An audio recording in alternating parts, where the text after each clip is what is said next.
Great show, you guys. Thank you so much. Yeah, that was great.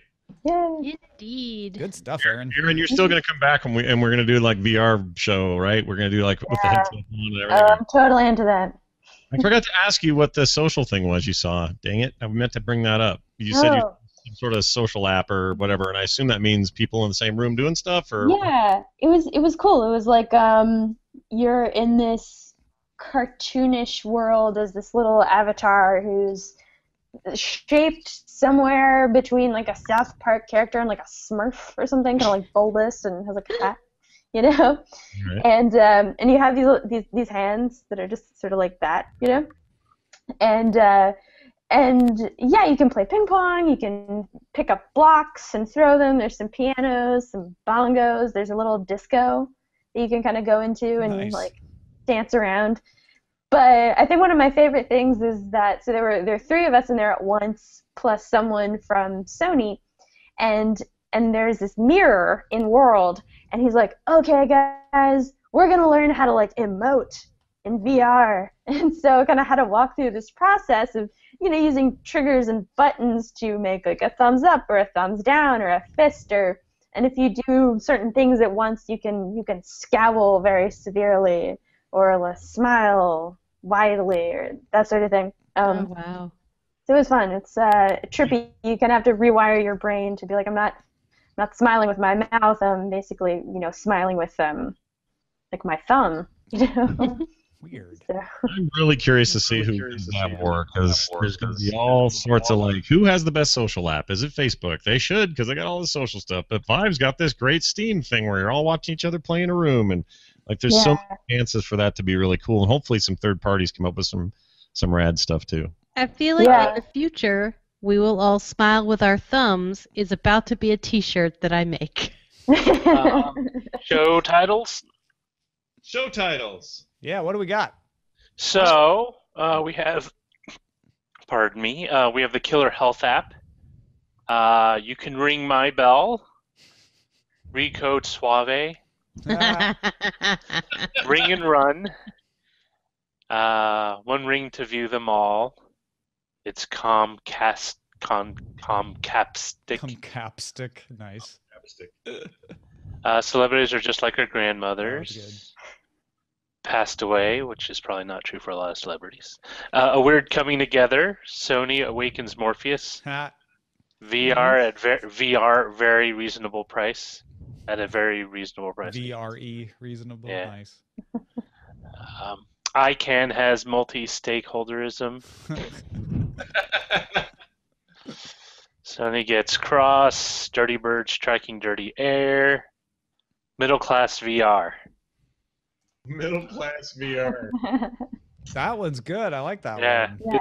it's very deceptively simple, but it's really I like And it kind of hits exactly what Aaron was saying about PlayStation VR.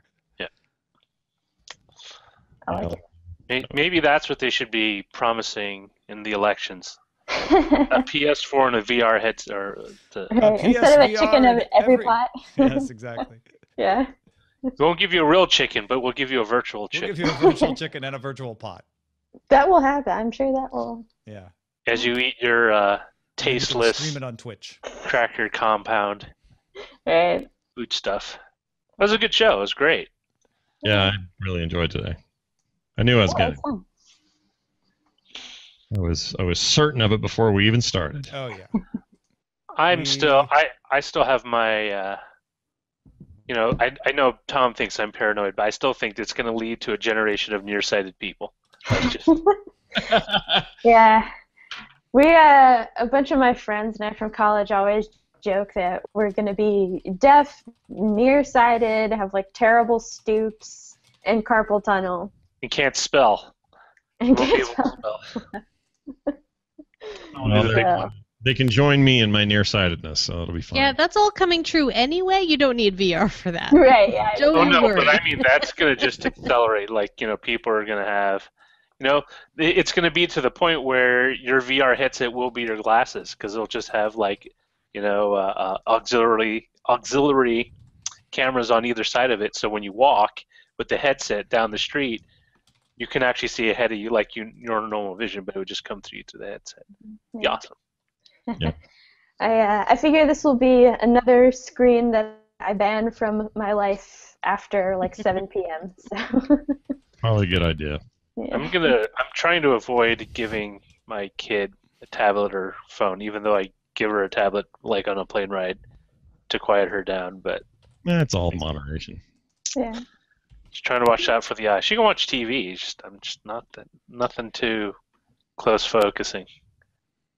Yeah, Alright. I had this problem where I watched an episode of Walking Dead too late last night, and Oh boy. I had a dream where I was talking on the show this morning. I had a dream where I kicked a big zombie down a stairwell. And I woke up after, and I had kicked my wife halfway off the bed. Oh no! Booted her right off the edge. Uh-oh. Was she trying to eat your Crap brains? is going on? It's like 2:30 in the morning. Terrible. So I confess, I have a similar issue. My wife complains all the time. It's like, Roger, you just want to take her to the whole bed. Like in your sleep, you physically push me off the bed. Like I'm just Well, and with I was this. about to say, no, Scott, you should have gone for the head, but now I'm glad you didn't. Yeah, really. yeah, no kidding.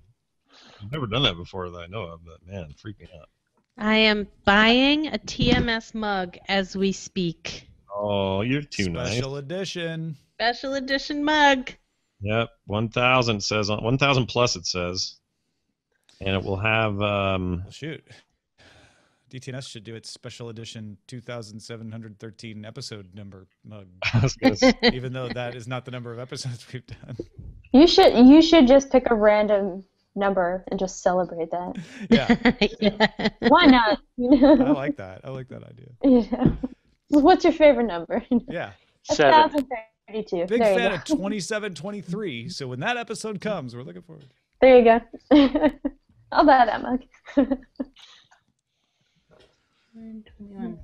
I was one of the, All right. Darren Kitchen was the one who suggested DTNS episode numbering should start with the combination of the number of episodes I did at Buzz Out Loud with the number of episodes I did at Tech News Today.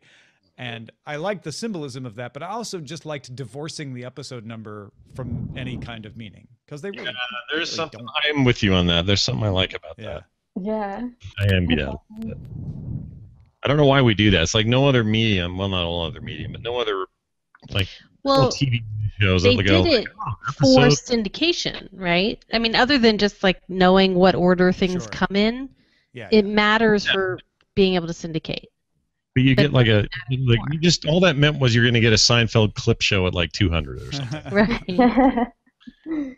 No, not Or the you clip get show. Shades As a of producer, Grey from Star Trek Next Generation because they ran out of money. I'm a Mhm. big clip show fan. Actually, I really like them. it's a really good way to take, and it's not just like saying like, oh, just throw together a clip show, but like if you use past footage and content in a creative, intelligent way, it can actually add Well, to the I'm story. so thrilled that this coming December that will be your creative opportunity. Well, and every week, I don't know if everyone knows this. If you're not always looking in the treasure chest, you might not. Rich Straffolino, Rich from lovely Cleveland, puts together a best of the pre and post show, and it's essentially a clip show. But he's really got a great sense of like different moments that tell the story of the week. So if you're backing at that level on the Patreon, you should definitely check that out. It is what Roger's talking about, like the clip show done right. That's why we do mashups on TMS. Same reason. Yeah. It's fun. Go back and look at It's a fun, cool, respectful world. It is. Never forget. That's right. Or something. Benny, I don't like the idea you're not going to be here next Wednesday. I know. I'm a little oogie about it myself. See, that first week it's going to be like, oh, Jenny's on vacation, and then the next week, like, Yeah, second where's week will Jenny? be tough. And the third week will be like, Well, so April 20th, mark it in your calendars. I have to go to a doctor's appointment at 10 a.m. and so I'm taking off a couple days from my brand new job so that then Matt and I can go on vacation. So maybe look for me April 20th. I just don't pop know. in. Yeah, It's a Wednesday. You never know. that's the thing is you can just pop into this hangout anytime. It could be surprise right. Jenny at any moment. That's right. It's like one of the Bob Hope walk-ons on. Yes. Yep. I'll just appear. It'll be a game. I won't even say anything. I'll just appear. Ladies and gentlemen, Jenny Josephson. Oh, she's gone. There she went. Well, Scott, that only means that we have to start our. I think now it should be a combo Dark Tower West Wing podcast. The Man in Black fled across the desert, and Jed Bartlett followed.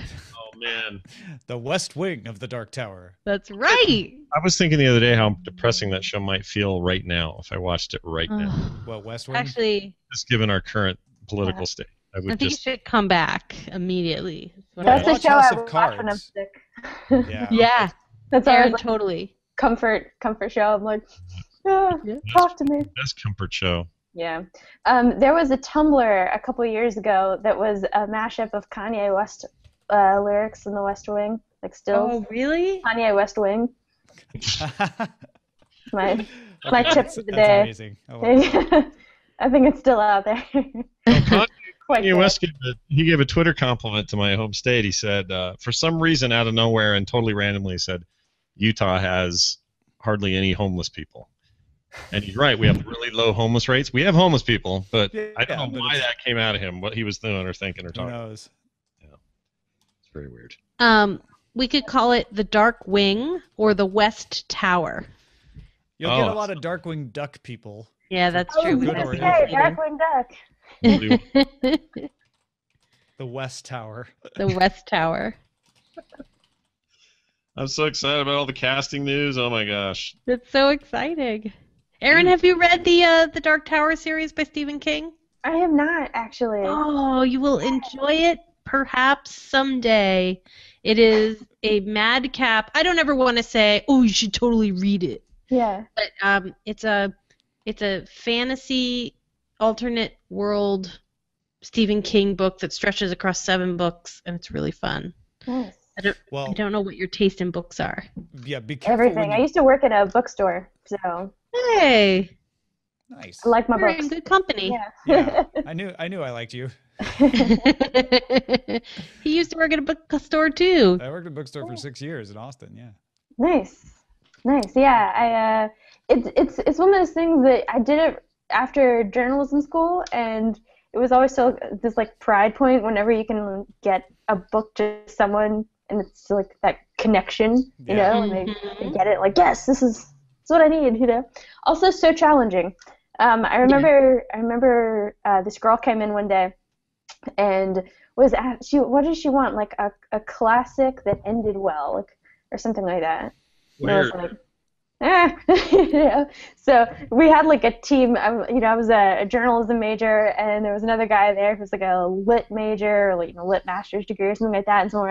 And I wish I could remember what we came up with, but it was one of those things that we kept running through books, and we're like, no, all of these are tragic. But, yeah. Yeah. It was also like my mission to just like sell as many David Sedaris books as possible. So.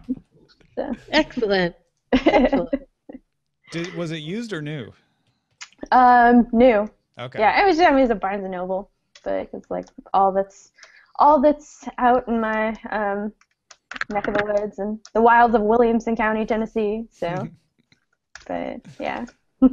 Yeah, ours was used but had remaindered books, so it was always a changing stock. Mhm. So it was that added complexity of like, can we think of it and then do we have it? Yeah. Oh, yeah. That's well. That was a funny thing. So around that time, I was back in Nashville, and I had a bunch of friends from college who started a book club, and we did it for almost an entire year. It's kind of impressive. And being the wonderfully weird lot that they are, we were always reading something kind of odd. And so sometimes I would think of a book that I was like, oh, this is perfectly matching the thing that you're asking for, and we like wouldn't have it. Or like there's this book, I love this book so much. It's called the Universal Baseball Association. What? Robert Coover, No. and it's about this guy who is an accountant, I think, and he creates a fake baseball league that's just all stats. It's the books. And so he plays games based on like rolls of die, and he starts creating this like more intense world. He starts writing fake news articles about the players. He creates this universe that it's incredible. So if you like, if you're into like sports stats, like this is a great book. Or baseball, and even if you're not, it's because I don't have like a huge background in baseball, but I love this book. It's just so wonderfully weird. But yeah, he creates. I'm writing it down for my husband because we're both baseball nuts. Oh, it's from 1971. Yeah, it's fabulous, and I can't think of the last time that I actually like ran into it in a bookstore. No Kindle version. Yeah, it's a little obscure, but it's very good, and it's just crazy. It's the Universal Baseball Association, and I think there's a subtitle. Henry Waugh Proprietor by Robert Coover. Yes. Mhm. So I feel like I've read Robert Coover before. Awesome. What else has he done? Yeah, that name sounds very familiar. Yeah. But yeah, it's great because it's like his reality and the baseball leagues start blurring, and yeah, and he just has like stacks and stacks of binders that he plays out games, and there's all these teams, and he gets so emotionally invested in it, and it's just fascinating. That's like one of those. That's one of those books that I always want to direct people to, but it's hard enough to find that it kind of makes it difficult. Well, that's the beauty of today's world. I'm buying it on Amazon right now. Yeah, is that nice? It's a used copy from a Goodwill in Orange County. Wow. There you go. Do you use Goodreads at all? Yeah, Sword and Laser's group is on Goodreads. So nice. Yeah, I use it all the time. Yeah. Oh, I adore Goodreads so much. You should join Sword and Laser's group. Yeah, I will. I will find it. But yeah, it's a wonderful. I was just talking about it with someone today at the office, and I was thinking of all the social networks or pseudo-social networks that have come around in even the past 4 years. I think that's the one that I joined and stuck with, and is maybe one of my favorites, like top 3 networks. Yeah, I joined it before we were even doing Sword and Laser, just because I loved the idea. And then Veronica and I both realized, like, this is so good, we should actually do a Sword and Laser group on it. So yeah, that's awesome. All right, well, I am out of the post. Thanks everybody for watching. Thanks again, Erin, for joining us. That was awesome. Thank you. Absolutely. Happy to be here. And we will see you all tomorrow. Goodbye. Hey, everyone.